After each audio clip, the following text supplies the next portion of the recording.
right, folks, what is going on? This is episode 555 of the First and Frame Rate Show. I am Viv Balla. Over here we talk about Georgia Southern and Atlanta Falcons football. It's been a while since I've done a show. Went to Disney. I don't know if people know, went to Disney World, took my son there. We had a phenomenal time. Was able to get some things done on the other channel.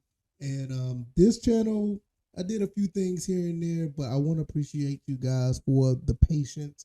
You guys are awesome. Everybody who has subscribed since I've been gone from doing the episodes, people who have been watching and listening to the podcast, I definitely appreciate it.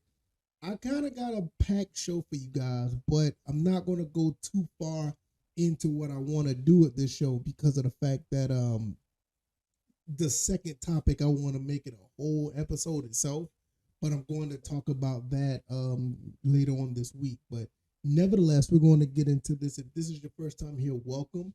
I can be found on Anchor, Stitcher, Spotify, Apple, Google Podcasts, also on YouTube and Rumble. I'm a little rusty here, so if you're watching on the show, it's a little bit of inside baseball. I'm trying to get things set up.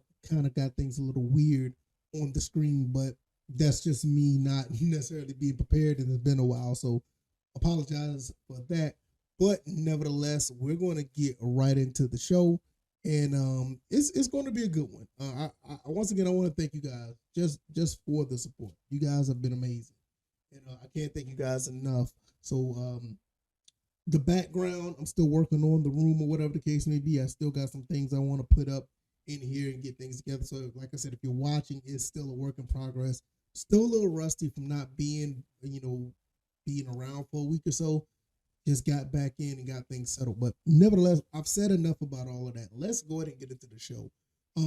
Look, Scotty Miller talks about Desmond Ridder, and he talks about him in a pretty good light. I want to talk about this article that I seen talking about what Scotty Miller thinks of Desmond Ridder, and also want to talk about Jalen White. Jalen White, if you don't know much about Jalen White, I've been huge on this kid up since he was a freshman coming out of Daleville, Alabama. He is the running back for Georgia Southern. And I know we have X amount of running backs. We got a lot of guys who can step up and play. But I think Jalen White has a big future ahead of him. I hope he does. I think the way he runs the ball, the things that he can do, he can be an asset to some team in the NFL. And I'm not joking when I say that. But I'm going to give you a preview about that because I am a Georgia Southern guy, but I am definitely rooting for this kid because I love what this kid can do even as soon as he came out of high school. And he looks like the real deal, but just haven't seen enough of him because of coaching changes or whatever the case may be. Like I said, we're going to talk about all that. Let's talk about Scotty Miller really quick. Scotty Miller talked about Desmond Ridder in a latest article on AtlantaFalcons.com. Now, I will leave that link down in the description if you want to read the whole article, but I want to talk about this whole situation when it comes to Desmond Ridder because a lot of people have been giving him some type of flack. They've been giving him some type of, not so fair shake, I will say that. He hasn't got a fair shake. He played 4 games last season. Basically, they were like preseason games. And he did show some promise, but I don't think a lot of people are giving this guy a chance to be QB1. And I think that's somewhat unfair, but I understand it. Some of these, fans that's just the way they are. They're going to be that way sometimes. So in the long run, that's just how it's going to be. But I think Desmond Ridder's out here working. He's been putting in the work, trying to get things together for him to be one of the best guys out here in the league, at least in the division. And we're going to see how that plays out. But he had a couple of receivers come into the Falcons camp, Mac Hollis, and then you turn around and you have Scotty Miller. And these guys are like, they're going to be able to contribute right away. I mean, these guys have shown that they can play some ball along with Kyle Pitts and Drake London, Jonnu Smith as well. We're going to have some weapons. But Scotty Miller said what he thinks about Desmond Ridder. He said, I think it's going to be good playing with Ridder. I got to see him up close in person in the last regular season game. I really like what he brings to the table. Seems like he has a lot of energy, can create, can throw the long ball, and really can do things you need to do. So I can't wait to get to work with him. Now, a lot of guys who have, some type of, eye of football, I think Scotty Miller does, it just adds on to what other people been saying about Desmond Ridder. You know, I'm not talking about like the guys on Twitter or anything like that. I'm talking about guys that are in the league. You know, people who've been playing with Desmond, watching Desmond grow. And I know a lot of them were actual teammates, you know, being on the Falcons. But a lot of these guys aren't just, you know, saying some things that are, you know, rah-rah. They're saying that this guy's putting in work. He's putting his head down, trying to get the playbook together, doing a lot of things that needs to be done to be a quarterback in the NFL. And now you got an outsider coming in and starting to say some good things that he likes about this quarterback. It's one of the reasons I feel like Scotty Miller did sign with us. One reason why Mac Hollins did sign with us. One reason why Jonnu Smith did sign with us. And don't get me wrong, Jonnu Smith and Arthur Smith does have a connection, but I'm pretty sure that has something to do with the quarterback as well. Well, Jonnu Smith didn't sign, he got traded. Yeah, I know people probably eat me up about that. But it's one reason why he's happy to be here. You know, a lot of these guys really believe in Desmond. I believe that they do. I believe they believe in him and they want a situation where he can succeed. Coach Arthur Smith and Terry Fontenot put a lot around Desmond Ridder. To be honest with you guys, there's no reason why this kid can't succeed. And I'm dead serious when I say that. If he doesn't succeed, something's wrong. You know what I mean? I mean, how could you not succeed with all of these weapons around you? I mean, we're talking about getting, you know, luxury players in the draft. It's not much of a need.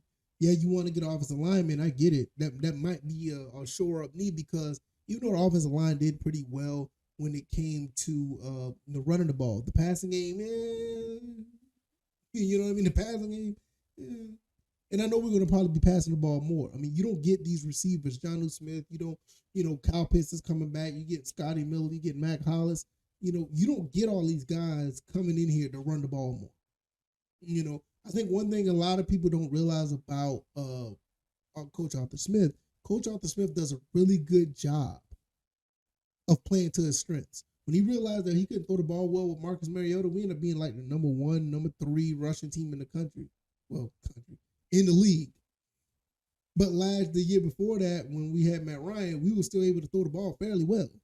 You know, so it's really weird, like how Coach Arthur Smith coaches.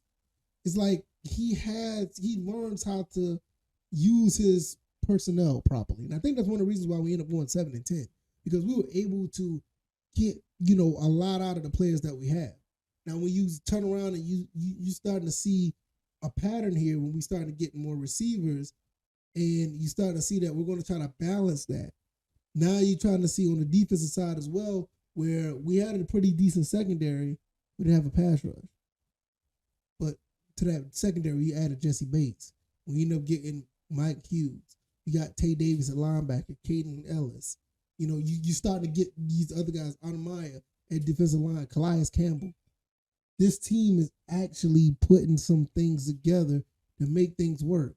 And for Scotty Miller to come out and say some things about Desmond Ridder, I think that is absolutely fantastic because now not only the work that he's putting in is actually, you know, being seen, he's got to get confidence from his teammates.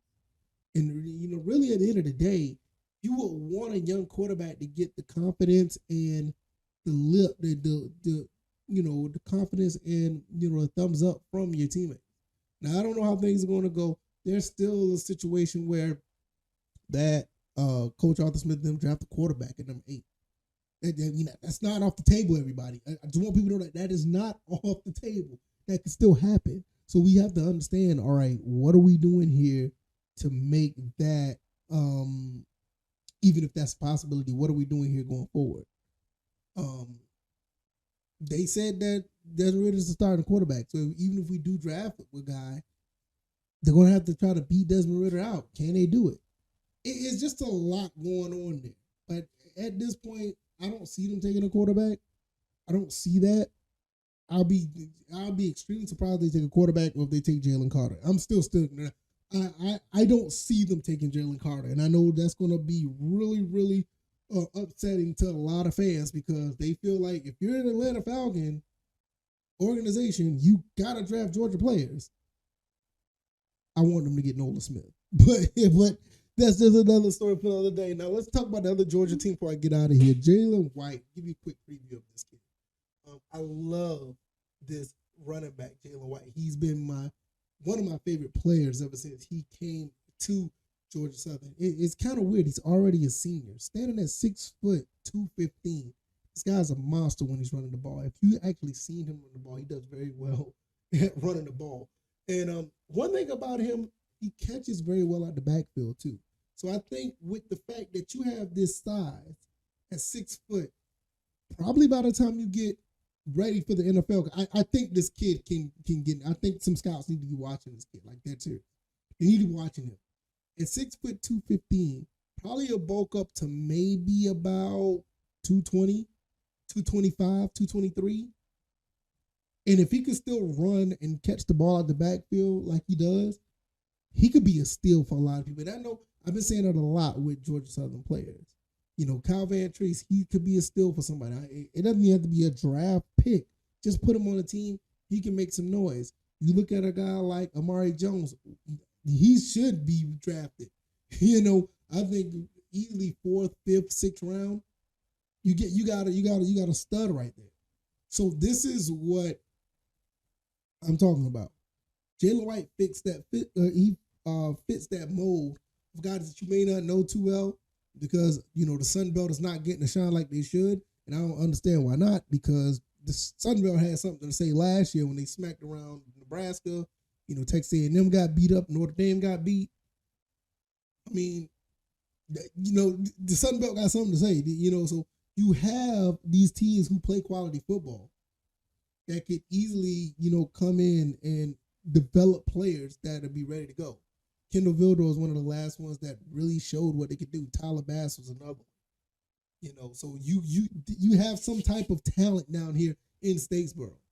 Like I said, upcoming this season, you're going to have some guys that are coming through the rankings that could probably get some shine as well. One guy who's no longer with the team that I think that should be talked about is Derek Canteen. It's possible that he can make some noise as well at Virginia Tech. But what I will say right now, and I'm not going to get too much more into this, we're going to talk more about Jalen White. I'm going to talk about what he's done in 2022 or 2021 and in 2022. Because he put up some pretty solid numbers under, you know, the situation that he was in. You know, not saying he was in a bad situation, but when you play for 10 games and you almost got 1,000 yards, you know, I mean, when you start 10 games and play for over and ran for over almost 1,000 yards, you got something there. But we'll talk about him later on in this week. So probably next episode, we'll probably get into that as well, because I really want to, you know, get more into that, because this kid as a senior, I think you got something special here that nobody's talking about. You know, nobody is talking about. So we'll get into that. If you like this commentary, hit the like button, share this podcast, subscribe to the channel if you haven't already. Let me know what you guys think. It's good to be back. Sorry for the early, you know, kinks and the early tweaks. I had to get some things together, but I'm getting back into swinging things, y'all. The website, I didn't mention that. I will talk about that at a later time. The website is pretty much done. I tried to, you know, change the domain name again, and I'm getting a run around with that. I may have to just leave the domain name the way it was, because what I wanted to do is much easier to remember, but the other domain is kind of wonky, but hopefully I get some feedback on that. I got to get with my web guy about that. So sorry for the delay on that.